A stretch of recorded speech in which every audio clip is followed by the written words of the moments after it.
Assalamu alaikum students, and welcome to the free online classes of economics. Today we will discuss the comparative advantage theory on the basis of opportunity cost theory. ठीक है, first time professor Haberler ने 1936 में theory of comparative advantage of international trade को explain किया on the basis of opportunity cost. Law of comparative advantage, जिसको हमने previous lecture में भी इन डिटेल डिस्कस किया, that is based on certain assumptions. The assumptions are quite simple, that there is 2x2 model. 2x2 model का मतलब है कि there are two nations, nation 1 and nation 2, and there are two commodities X and Y. There is free trade, means there is no tariff, and quota means there is no trade barriers. ठीक है. Perfect mobility of factor of production in each nation. ठीक है, हर nation में, for example in nation one के अंदर एक labour की unit है जो एक्स की प्रोडक्शन में काम कर रही है, तो ये लेबर की जो यूनिट है ये एक्स की प्रोडक्शन से वाई की प्रोडक्शन में इजीली मूव कर सकती है. ठीक है, there is perfect mobility, there is no any type of barrier involve in it. ठीक है, but not among the nations. लेकिन एक लेबर जो नेशन 1 में काम कर रही है वो नेशन 2 में जाकर काम नहीं कर सकती. ठीक है. Fourth assumption is there is constant cost of production, यानी प्रोडक्शन जो है, पैदावार का जो अमल है, that obeys the constant cost, law of constant cost. ठीक है, यानी कॉस्ट जो है वो एक कांस्टेंट रेट के साथ इंक्रीज होती है when you increase the output level. There is no transportation cost. Import and export करते हुए जब कंट्रीज स्पेशलाइजेशन हासिल कर लेती हैं, उसके बाद इम्पोर्ट एक्सपोर्ट करते हुए there is no transportation cost involved in it. ठीक है, इसी तरह से there is no technical change. यानी एक प्रोडक्ट अगर लेबर इंटेंसिव है तो वो ओवर टाइम लेबर इंटेंसिव ही रहती है. There is no technical development. The last and the very important assumption is the labor theory of value. यानी law of comparative advantage is based on the labor theory of value. इसका मतलब क्या है कि the price of the commodity or the value of a commodity exclusively determined or depends on the amount of labor that is used in the production of it. ठीक है, यानी किसी चीज़ की कीमत जो है इसका इन्हिसार इस बात पर होगा कि उस चीज़ की प्रोडक्शन में कितनी लेबर जो है वो इस्तेमाल की गई है. ठीक है, so these are the certain assumptions on the basis of which the law of comparative advantage holds true. अब प्रोफेसर हबर्लर का कॉन्सेप्ट देखते हैं. उन्होंने कहा कि अपॉर्चुनिटी कॉस्ट, जो थ्योरी ऑफ अपॉर्चुनिटी कॉस्ट है, इसकी मदद से यू कैन फाइंड कि किस कंट्री को किस चीज़ की प्रोडक्शन में कंपैरेटिव एडवांटेज हासिल है. यानी अगर आपको एक नेशन की अपॉर्चुनिटी कॉस्ट का पता चल जाए तो on the basis of that opportunity cost कोई भी नेशन जो है वो अपनी कंपैरेटिव एडवांटेज प्रोडक्ट को जो है वो जान सकती है. ठीक है, so first the question is what is the opportunity cost. Opportunity cost है क्या? Opportunity cost is basically the amount of the second commodity. ठीक है, किसी भी दूसरी चीज़ की वो मिकदार that must be given up, जिसको हर हाल में छोड़ना पड़ता है ताकि हमारे पास इनफ रिसोर्सेज जो हैं वो फ्री हो जाएं, रिलीज़ हो जाएं, जिनकी मदद से हम पहली यूनिट जो है, पहली कमोडिटी जो है, उसकी एक एडिशनल यूनिट प्रोड्यूस कर सकें. ठीक है, इसकी डेफिनेशन को राइट करते हैं. Opportunity cost of a commodity is the amount of second commodity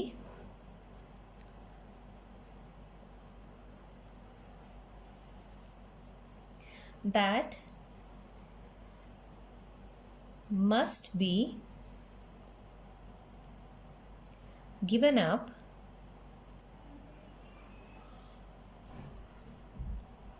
to release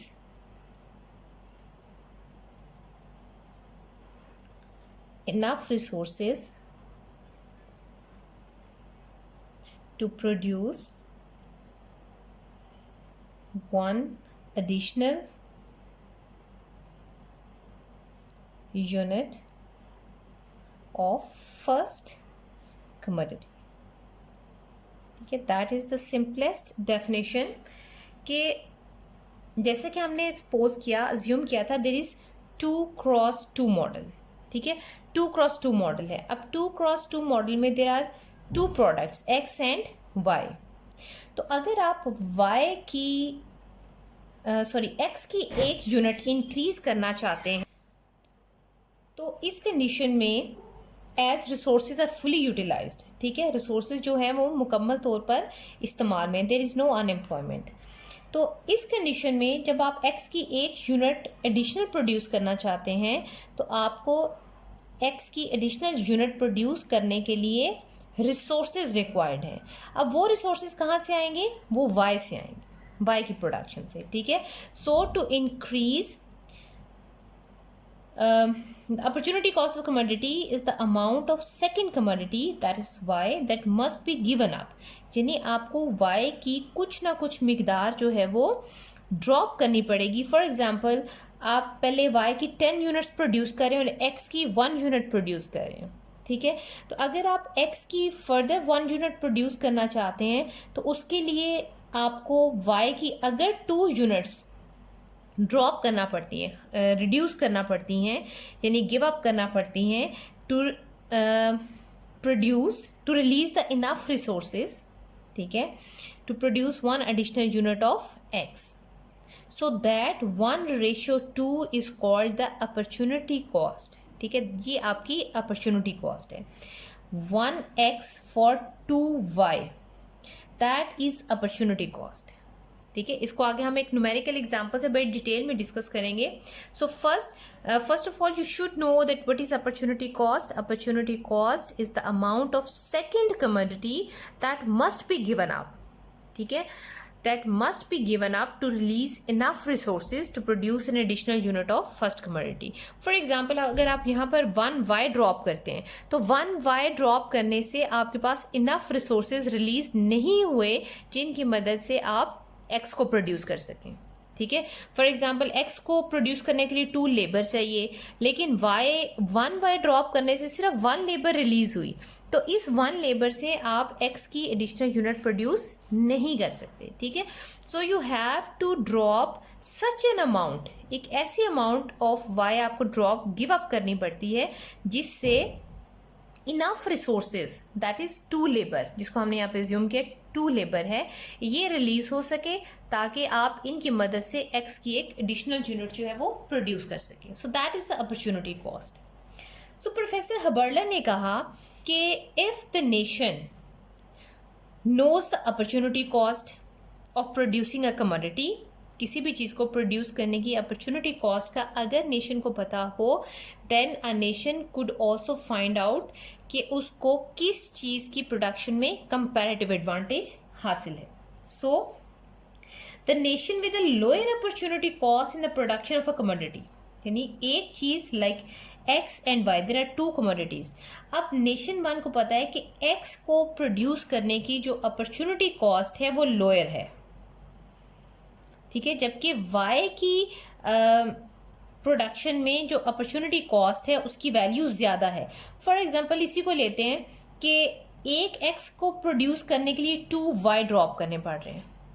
ठीक है, जबकि 1y को ड्रॉप करने के लिए हमें जो है सिर्फ 0.5x ड्रॉप करना पड़ता है. So that is lower. ठीक है, ये विद इन द नेशन की बात हो रही है. लेकिन अगर अपॉर्चुनिटी कॉस्ट हम नेशन 1 और नेशन 2 के क्रॉस देखें किसी एक प्रोडक्ट की, ठीक है, तो यहाँ पर जिस नेशन की अपॉर्चुनिटी कॉस्ट कम होगी उस प्रोडक्ट में नेशन को कंपैरेटिव एडवांटेज हासिल होगा. ठीक है, द नेशन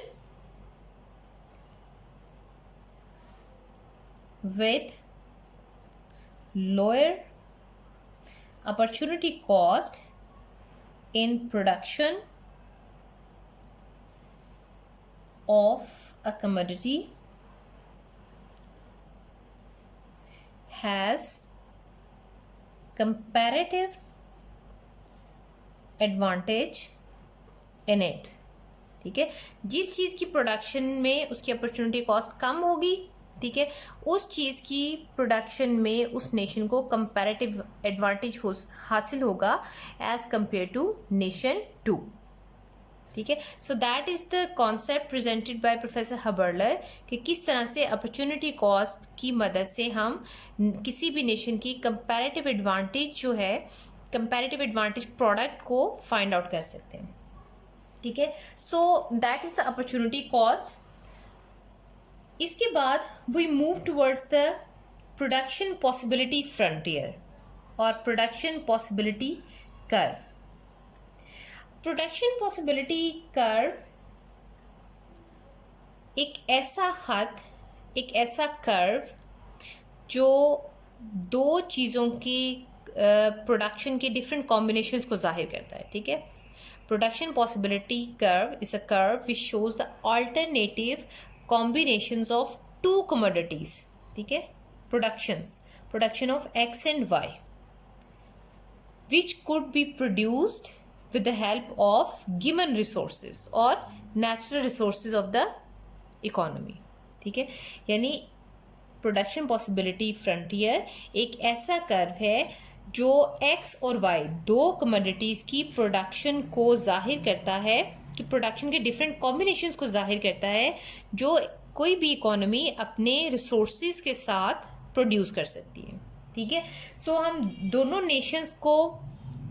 नेशंस के प्रोडक्शन पॉसिबिलिटी कर्व्स जो है वो यहाँ पर डिराइव करेंगे। उसके लिए हम एक अजम्पशन जो है खुद से, because the production possibility frontiers are hypothetical, ठीक है, तो इसलिए हम खुद से कुछ अज्यूम करते हैं कि जो डिस्ट्रीब्यूशन ऑफ रिसोर्सेज है, हर कंट्री के रिसोर्सेज डिफरेंट होते हैं, ठीक है, because these resources are given to them by nature. तो हम फर्ज करते हैं कि we suppose there are two nations, nation 1, nation 2। Nation 1 को यूएस कंसिडर कर लें, नेशन 2 को यूनाइटेड किंगडम कंसिडर कर लें, ठीक है। So we suppose that United States has 30 hours of working labour. ये उसके सारे रिसोर्सेज हैं, ऑल रिसोर्सेज। डेफिनेटली इतने स्मॉलर जो है वो वैल्यू नहीं होगी आर्ट्स की, हमने सिर्फ इसलिए लिया ताकि कैलकुलेशन थोड़ी सी सिंपल हो जाए, ठीक है। We suppose that United State has 30 hours and we also suppose that United Kingdom has 60 hours. These are the resources with the nations. इसके साथ हम वही स्केड्यूल लेते हैं जो हमने पीछे लॉ ऑफ कंपैरेटिव एडवांटेज में लिया था, that we have two countries, United State and United Kingdom, and we have two products, wheat and cloth, that is 6, 4, 1, 2, ठीक है। पर आर आउटपुट ली थी हमने कि अगर यूनाइटेड स्टेट 1 घंटा वीट की प्रोडक्शन में लगाता है तो it could produce 6 units of wheat, और अगर क्लोथ में लगाता है तो it could produce 4 units of cloth. तो नेशन 1 यूनाइटेड स्टेट दोनों में एब्सोल्यूट एडवांटेज रखता है, जबकि यूनाइटेड किंगडम जो है वो इन दोनों में एब्सोल्यूट डिसएडवांटेज रखता है, बिकॉज इसमें उसकी एफिशिएंसी जो है वो पुअर है। So with the help of this and this, with the help of these both informations, we will derive the production possibility frontier for nation 1, United States, and for United Kingdom. So first we derive it for United States. अगर United state अपने सारे resources, ठीक है, indulge कर दे, engage कर दे in the production of wheat, तो यूनाइटेड स्टेट 1 आवर में 6 यूनिट्स ऑफ वीट प्रोड्यूस कर रहा है, ठीक है। तो टोटल आवर्स उसके पास है 30। तो within 30 hours, by utilising 30 hours in the production of wheat, US could produce 180 units of wheat, ठीक है। इसी तरह से if United State engage all of the hours that is 30 hours in the production of cloth, तो उसकी output क्या होगी? 1 our जब वो क्लोथ की प्रोडक्शन में लगाता है तो वो 4 यूनिट्स प्रोड्यूस कर सकता है क्लोथ की, और 30 आवर्स में कितनी करेगा? That is 120 cloth. ठीक है, so these are the two extreme values. ठीक है, जब आप इन दो एक्सट्रीम वैल्यूज को आपस में ज्वाइन करेंगे then you get a curve. आपको एक कर्व हासिल होगा जिसके अंदर डिफरेंट कॉम्बिनेशंस जो हैं वो मौजूद होंगे। इसी तरह से अगर हम प्रोडक्शन पॉसिबिलिटी फ्रंटियर निकालें यूनाइटेड किंगडम का, तो यूनाइटेड किंगडम 1 घंटा अगर वीट की प्रोडक्शन में लगाए तो it could produce 1 unit of wheat. ठीक है, तो टोटल आवर्स कितने हैं उसके पास? 60 आवर्स। तो 60 आवर्स में यूनाइटेड किंगडम जो है वो 60 यूनिट्स ऑफ वीट को प्रोड्यूस कर सकता है। इसी तरह से अगर यूनाइटेड किंगडम अपने सारे के सारे आवर्स जो हैं वो लगा दे क्लॉथ की प्रोडक्शन में, तो इस कंडीशन में 2 क्लॉथ 60 आवर्स, 1 आवर में 2 क्लॉथ प्रोड्यूस कर रहा है तो 60 आवर में 120 क्लॉथ जो है वो प्रोड्यूस करेगा। तो इन दो एक्सट्रीम वैल्यूज को आपस में कंबाइन करने से we get the production possibility frontier और production possibility curve of United Kingdom. ठीक है, so with the help of this information we construct a schedule. हम डिफरेंट कॉम्बिनेशंस लेते हैं इनके for US, United States and for United Kingdom, wheat and cloth. अगर सारे रिसोर्सेज वीट पे लगाए तो it could produce 180 units of wheat. ठीक है, इसी तरह से अगर वो सारे रिसोर्सेज क्लोथ में लगाए तो इट कुड प्रोड्यूस 120 क्लोथ। ठीक है, so there are certain combinations. हम 5 आवर का गैप ले रहे हैं यहाँ पे। ठीक है, 5 आवर्स का 50, 20, 120, 90, 60, 30, 20, 40, 60, 80, 100 and 120. These are the different possibilities. ये मुख्तलिफ इम्कानात हैं जो इन दो एक्सट्रीम वैल्यूज़ के दरमियान मौजूद हो सकते हैं।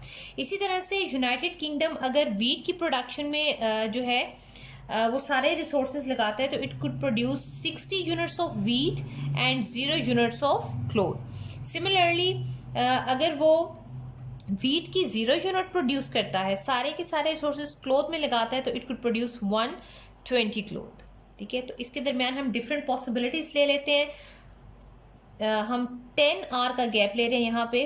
ठीक है, आप इक्वल गैप भी ले सकते हैं, 5 का भी। ठीक है, सो 50, 40, 30, 20, 10। ठीक है, सो 20, 40, 60, 80, 100। ठीक है, ये डिफरेंट पॉसिबिलिटीज आ गई। अब अपॉर्चुनिटी कॉस्ट को देखते हैं पहले। अब देखें, to produce in the US, to produce 2C 20 cloth additional produce करना हो अगर, ठीक है, to produce 20 cloth additional units of cloth, तो उसको वीट कितना ड्रॉप करना पड़ रहा है? 30। ठीक है, तो 20 यूनिट्स ऑफ क्लोथ को प्रोड्यूस करने के लिए जो उसको कॉस्ट बियर करना पड़ रही है, यानी जो अमाउंट दूसरी कमोडिटी की उसको गिव अप करनी पड़ रही है to release enough resources to produce 20C is 30 wheat. ठीक है, या ये कह लें कि अगर वो 20 यूनिट्स क्लोथ की प्रोड्यूस करना चाहता है, यानी क्लोथ की प्रोडक्शन को बढ़ाना चाहता है, तो इस कंडीशन में 30 यूनिट्स ऑफ वीट उसको ड्रॉप करनी पड़ेंगी, क्योंकि 20 क्लोथ को प्रोड्यूस करने में वही रिसोर्सेज चाहिए जो 30 वीट को प्रोड्यूस करने के लिए चाहिए। ठीक है, both these quantity use same resources. ठीक है, और ये ओवर टाइम कांस्टेंट रहेगी, यानी फर्दर 20 के लिए उसको 30 ड्रॉप करने पड़ेंगे, फर्दर 20 के लिए 30। तो ये कांस्टेंट रहेगा क्योंकि हमने पहले से अज्यूम किया था कि there is constant cost in production. ठीक है, तो अगर ये है तो इस कंडीशन में अगर हम ये देखना चाहें कि 1 यूनिट ऑफ वीट की 1 यूनिट की अपॉर्चुनिटी कॉस्ट जो है वो कितनी है, तो इस कंडीशन में we can write it as 20C/30। In the most simplest form 1 wheat is equal to 2/3 cloth। यानी 1 यूनिट ऑफ वीट की जो अपॉर्चुनिटी कॉस्ट है वो 2/3 ऑफ क्लोथ, यानी क्लोथ में जो रिसोर्सेज इस्तेमाल हो रहे हैं उसका 2/3 हिस्सा जो है वो वीट की प्रोडक्शन में, वीट की 1 यूनिट की प्रोडक्शन में इस्तेमाल हो रहा है। ठीक है, it means that we must give up 2/3 of a unit of C to release enough resources to produce 1 unit of wheat। ठीक है, इसी तरह से अगर हम यूके में देखें तो यूके में जो अपॉर्चुनिटी कॉस्ट होगी for UK that is 20C के लिए उसको 10 वीट जो है वो ड्रॉप करना पड़ते हैं, 10 वीट। तो अगर आप यहाँ से 1 वीट की अपॉर्चुनिटी कॉस्ट निकालें तो that will be equal to 2 cloth. ठीक है, so that is the opportunity cost. अब देखें कि वीट की प्रोडक्शन में जो अपॉर्चुनिटी कॉस्ट है वो यूएस की कम है, दैट इज 2/3 क्लोथ, जबकि यूनाइटेड किंगडम की जो अपॉर्चुनिटी कॉस्ट है दैट इज ग्रेटर, क्योंकि उसको यहाँ पे 1 वीट प्रोड्यूस करने के लिए 2 क्लोथ जो है वो गिव अप करना पड़ते हैं। तो it means that opportunity cost of wheat is lower in United state. अब हमने प्रीवियसली डिस्कस किया कि जिस कंट्री की जिस चीज़ की प्रोडक्शन में अपॉर्चुनिटी कॉस्ट कम होगी उसमें उसको कंपैरेटिव एडवांटेज हासिल है। तो it means that United State has comparative advantage in production of wheat. इसी तरह से अगर आप क्लोथ का निकालते हैं तो वो इसके कन्वर्स हो जाएगा। ठीक है, वी टेक फॉर 1 क्लोथ, अगर आप इसको देखें यहाँ से for 1 cloth 30 wheat divided by 20 units, ये आ जाएगा आपके पास 3/2 ऑफ वीट फॉर 1 क्लोथ। ये आ गया नेशन 1 यानी यूनाइटेड स्टेट के लिए। और अगर आप यहाँ से देखें फॉर क्लोथ के लिए अगर आप निकालते हैं दैट इज़ 1/2 वीट। अब देखिए यहाँ पर अपॉर्चुनिटी कॉस्ट जो कपड़े की है वो कम है। ठीक है, यहाँ पर वीट की कम थी, यहाँ पर क्लोथ की कम है, तो United Kingdom has the comparative advantage in cloth. अब with the help of opportunity cost, हमने अपॉर्चुनिटी कॉस्ट निकाली। ठीक है, अपॉर्चुनिटी कॉस्ट की मदद से nations become able to know कि किस चीज़ की प्रोडक्शन में उनको कंपैरेटिव एडवांटेज हासिल है। अब नेशन 1 जो यूनाइटेड स्टेट है वो वीट की प्रोडक्शन में तखसीस हासिल करेगी, स्पेशलाइजेशन हासिल करेगी, जबकि जो यूनाइटेड किंगडम है ये क्लॉथ की प्रोडक्शन में स्पेशलाइजेशन हासिल करेगी और उसको एक्सपोर्ट करेगी। ठीक है, so that is the basic concept that was presented by Haberler कि कंपैरेटिव एडवांटेज को जानने के लिए हम अपॉर्चुनिटी कॉस्ट के कॉन्सेप्ट को यूज़ कर सकते हैं। अगर आपको अपॉर्चुनिटी कॉस्ट का पता है तो आपको आपकी जो नेशन है उसको अपनी कंपैरेटिव एडवांटेज वाली गुड का पता चल जाएगा। ठीक है, अब यहाँ पे देखते हैं गेन्स फ्रॉम ट्रेड कि ट्रेड से फ़ायदा क्या होता है।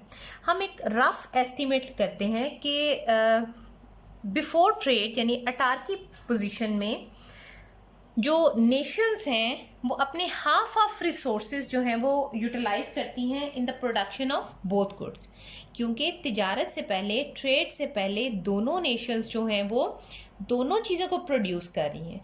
और कितना प्रोड्यूस कर रही हैं? जितना उन्होंने इस्तेमाल करना है, क्योंकि उन्होंने एक्सपोर्ट तो करना नहीं, ट्रेड तो है नहीं।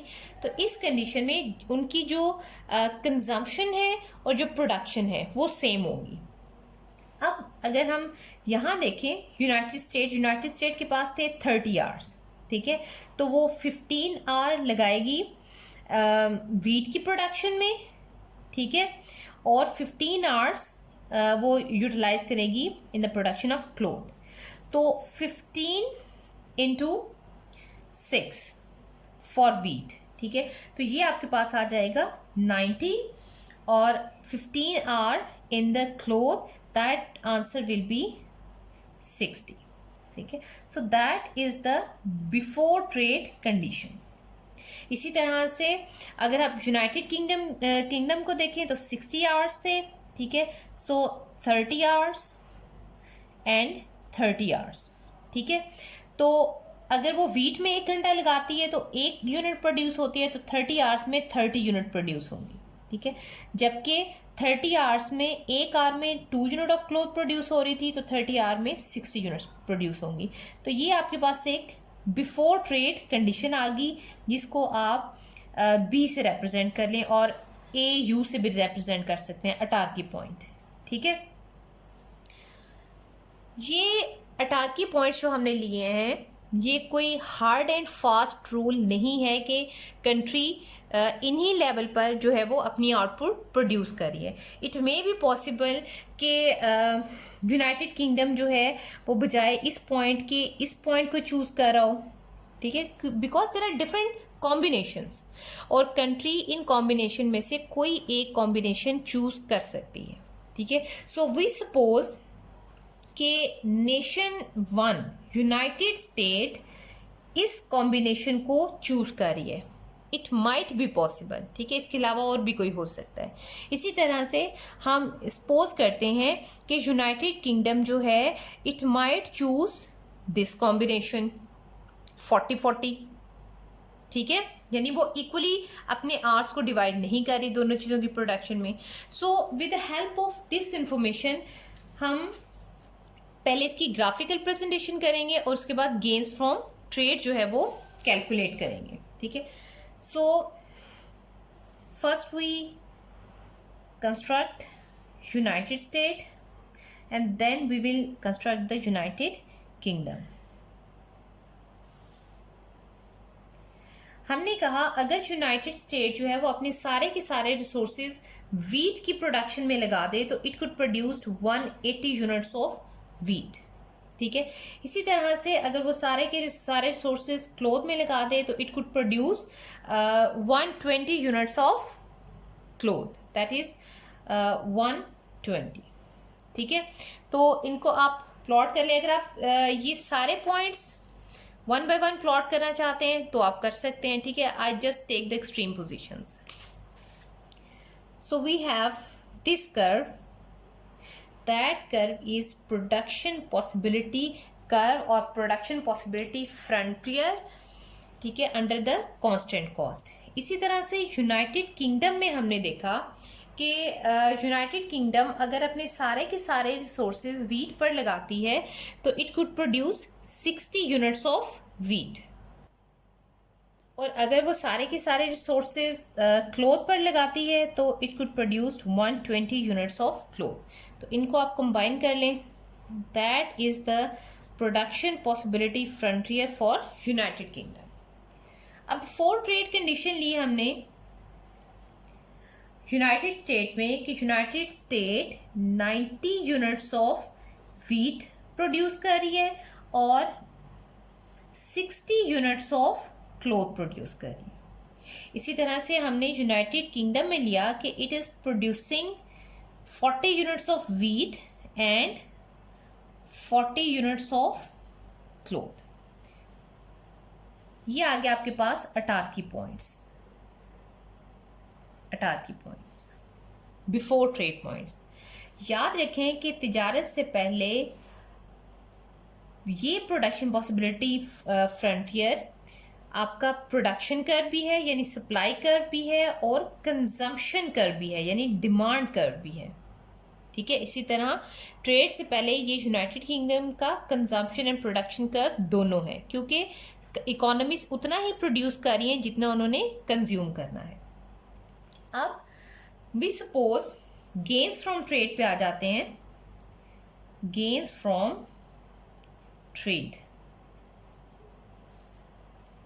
तो गेन्स फ्रॉम ट्रेड में देखें कि हमने अभी चेक किया कि opportunity cost of wheat is lower in United States, so that's why United States will specializes in wheat, और स्पेशलाइजेशन कंप्लीट स्पेशलाइजेशन, ठीक है, यानी एक चीज को प्रोड्यूस करेगी, दूसरी चीज की प्रोडक्शन को मुकम्मल तौर पर छोड़ दिया जाएगा। So after specialization that B point is the production point, ठीक है। अब ये प्रोडक्शन पॉइंट है।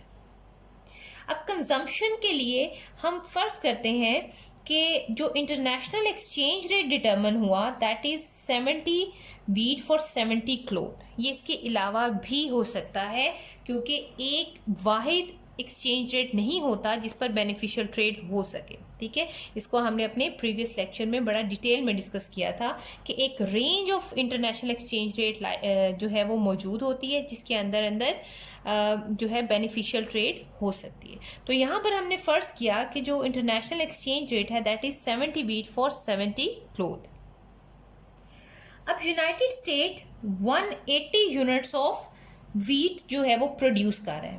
अब 180 यूनिट्स में से 70 यूनिट्स को वो एक्सपोर्ट करेगा और उसके अगेंस्ट 70 सी जो है उसको इंपोर्ट कर लेगा, ठीक है।